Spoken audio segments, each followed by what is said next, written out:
because it also contains vitamin B17. But hey, don't fret, my pet. Apple seeds, while they're still available, also contain latril, or B17, proof positive of the old adage that an apple a day can in fact keep the doctor away. Oh God, I was not ready. Up next, a little segment called Wind Beneath My Wings, and I don't even know why. What happens when a small city in Washington State invests in wind energy? Get this. The report will blow you away, and that tagline sponsored by Kraft, because it's the cheesiest, my friends.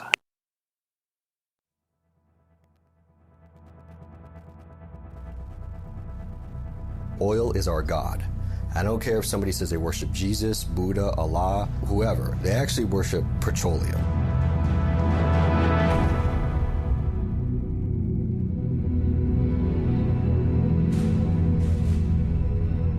It's all non-renewable, and it's probably the most invaluable raw natural resource we've ever discovered.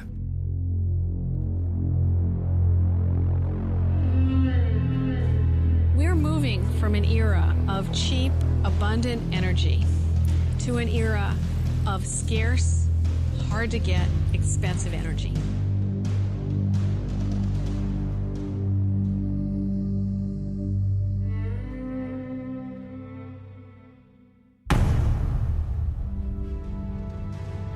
Oil is a magnet for war. Oil starts wars.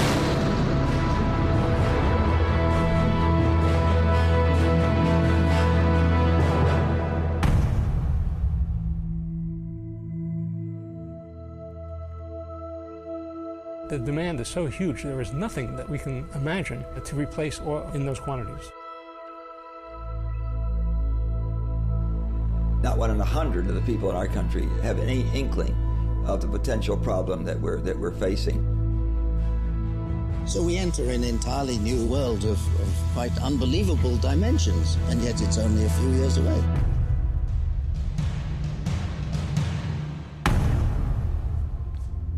For a few to be immortal, many must die.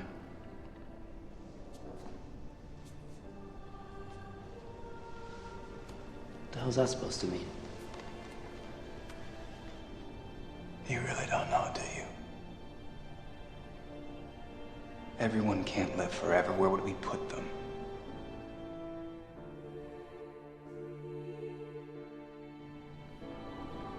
Why do you think taxes and prices go up the same day in the ghetto? The cost of living keeps rising to make sure people keep dying.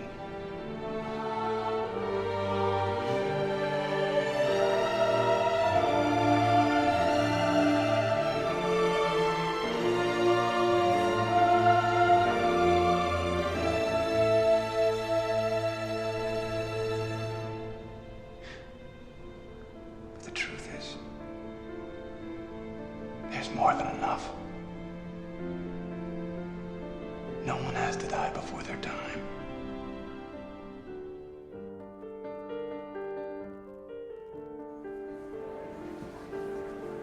Of course, some think what we have is unfair. Isn't this just the next logical step in our evolution? And hasn't evolution always been unfair? It's always been survival of the fittest.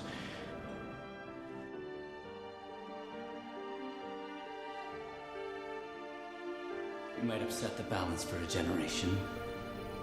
2. But don't fool yourself, in the end nothing will change.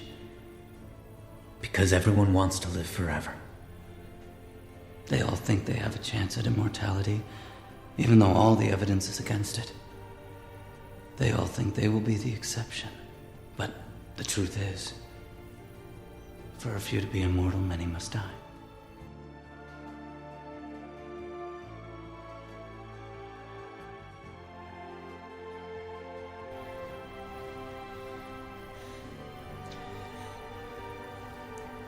No one should be immortal if even one person has to die.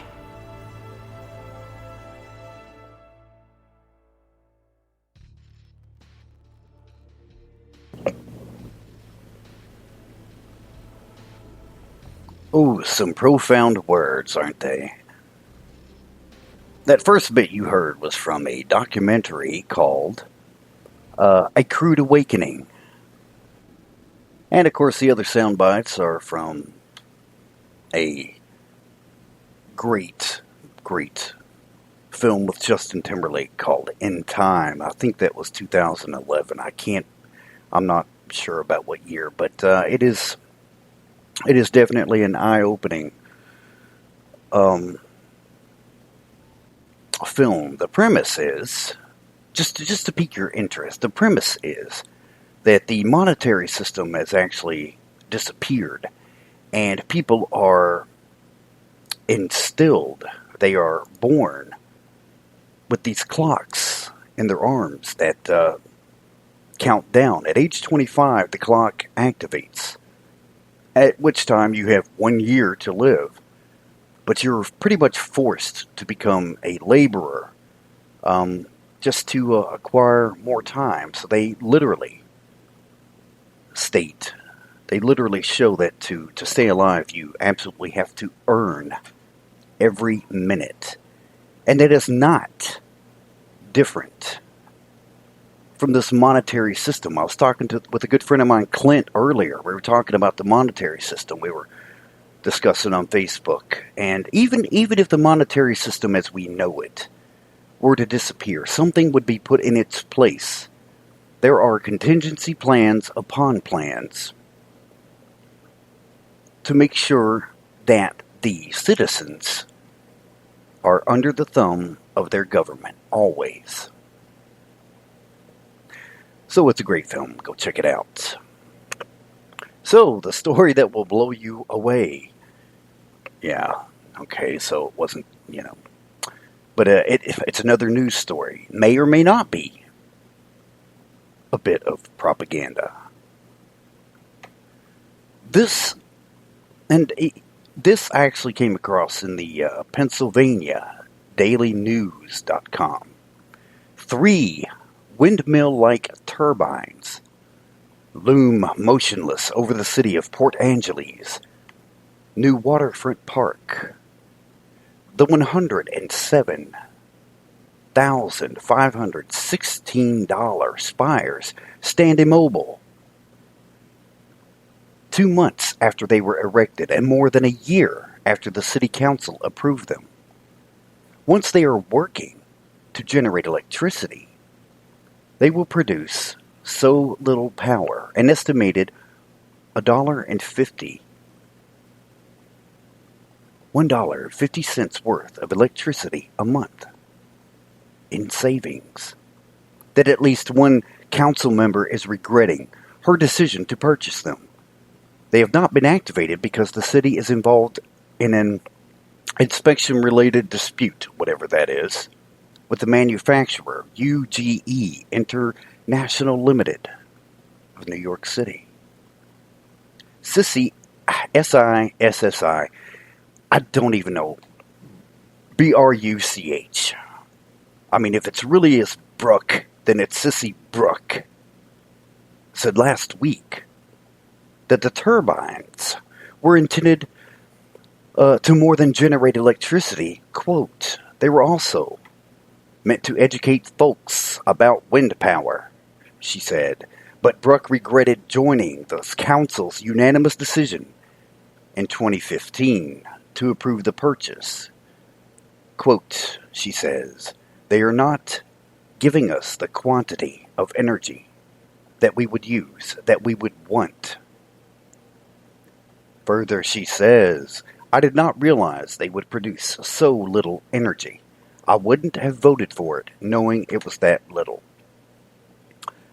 Okay, so this is just absolutely teeming with pure, blatant idiocy. Because she's a city council member, it's a part of her job to build the construct in which the revenue that the city generates to go towards services and products and things to better the lives of her constituents. But she says I would not have voted for this had I realized they would not put out this much electricity. But please know I try to be nice to people. And it's not my demeanor to ridicule any government official. Okay, that's a lie. But now, here is a prime example of the blatant idiocy I was talking about, and we must contend with daily. You have a city council of Port Angeles, Washington, that votes to spend over $100,000 for 3, quote, windmill-like turbines to power 31 light bulbs at Waterfront Park. Yes, $100,000 to power 31 light bulbs. You see, we have for many, many years kept accurate weather-related data for many parts of the world for some reason. So, we would know over a period of years the speed at which the wind blows at this waterfront park at Port Angeles. To know this should not be very difficult to ascertain. Get on the internet. Go type in, what is the average wind speed? What is the average temperature, rain, snowfall? But this city council person didn't even bother to do that. Then you have these windmill-like turbines. And when you build something such as an electricity-producing generator, it is completely viable to obtain the needed information to know how much electricity will be produced from this device. When you buy a car, you know the amount of horsepower it's going to have because it's listed. And that horsepower may vary depending on what type of gas you put in the tank or altitude. There are many reasons, but it's not going to be so great. It's not going to be so great that it's going to keep you from buying the car. The information is there. That's the point. There's not going to be any surprises on a non-modified engine regarding the horsepower because you're told this is the amount of which the engine is capable. How then, when you make a $100,000 purchase of the money of your constituents, again, the people you're supposed to represent and whose interests are supposed to be at the top of your agenda, how can you be surprised when you don't do your own homework of weather data of your own damn town? And you don't research the output of those turbines in that particular region? How then is this not blatant misappropriation of public funds and public trust? You see, you're supposed to know when you're driving that your brake light is out on your car or that your tail light, may go out. Of course, if you're like me, I drive a 95 Buick and the only LED in the car is my phone charger. And if you don't know this, you may get a ticket. This lady, Sissy Brooke, may as well be saying, well, if I had known my foot wouldn't have grown 6 more inches, I wouldn't have bought shoes 3 sizes too big. Now I regret it. Okay, yeah, my personification of people is almost always the same voice. But are you really kidding me? Really? Now consider this. This is just one town in one state. There are, in this country, 19,429 mayors. This means that nearly 20,000 municipal governments are appropriating funds of their citizens in whatever way they deem fit. Now, we live in a small southern town, or we like to consider ourselves southern here in Kentucky.